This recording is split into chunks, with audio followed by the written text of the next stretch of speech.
Кейде табиғат адамды соншалықты ерекше етіп жарататыны бар. Тіпті дәрігерлердің өзі мұндай жағдайды өмірінде бір-ақ рет көруі мүмкін. Мысалы, бір бала дүниеге келгенде оның бір ғана көзі болған. Тағы бір ерекше жағдайда дәрігерлер баланың ішінен екінші егіз баланың денесін тапқан. Ал тағы бір сирек ауру бар. Онда адамның денесі біртіндеп тасқа айнала бастайды. Бұл фильм емес, немесе аңыз емес. Бұл медицинада тіркелген нағыз шынайы оқиғалар. Бүгін біз дүниеге келген кезде пайда болатын ең ерекше және ең түсініксіз аурулар туралы айтып беретін боламыз. Осы тақырып қызықтырса, онда мені ары қарай тыңдаңыз. Бір көзбен туылған бала. Медицинада бұл жағдай циклопла деп аталады. Бұл өте сирек генетикалық аномалия.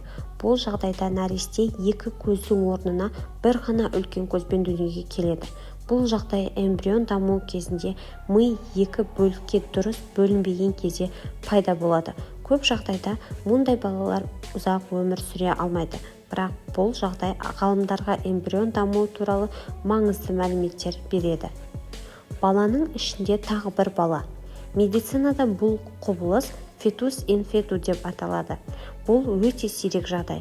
Жүктілік кезінде бір егіз екіншісінің ішінде қалып қояды. Сол себепті кейде дәрігерлер баланың ішінен екінші жартылай дамыған ұрықты табады. Кейбір операцияларда дәрігерлер баланың ішінен қол, аяқ, тіпті кішкентай омыртқа табылғанын айтқан. Бұл жағдай әлемде 500-ден аз рет тіркелген. Қасқыр синдромы. Бұл ауру кезінде адам денесінде шаш өте көп өседі.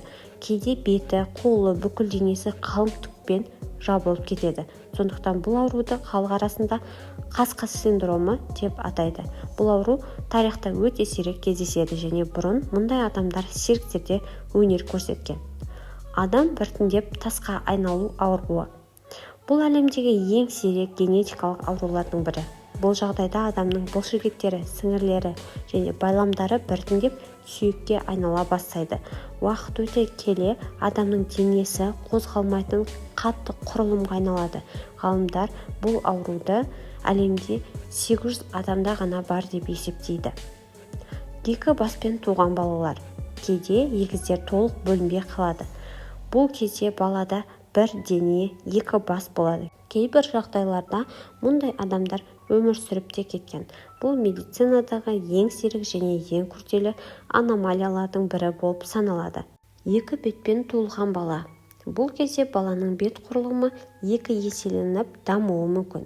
Кейде екі мұрын, төрт көз, екі ауыз болуы мүмкін. Бұл жағдай эмбрион даму кезінде бет құрылымын қалыптастыратын гендердің ерекше өзгерісінен пайда болады.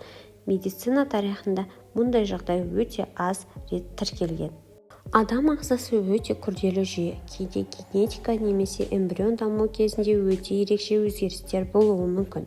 Бұл жағдайлар сирек кездессе де, олар ғылымға адам ағзасын жақсырақ түсінуге көмектеседі.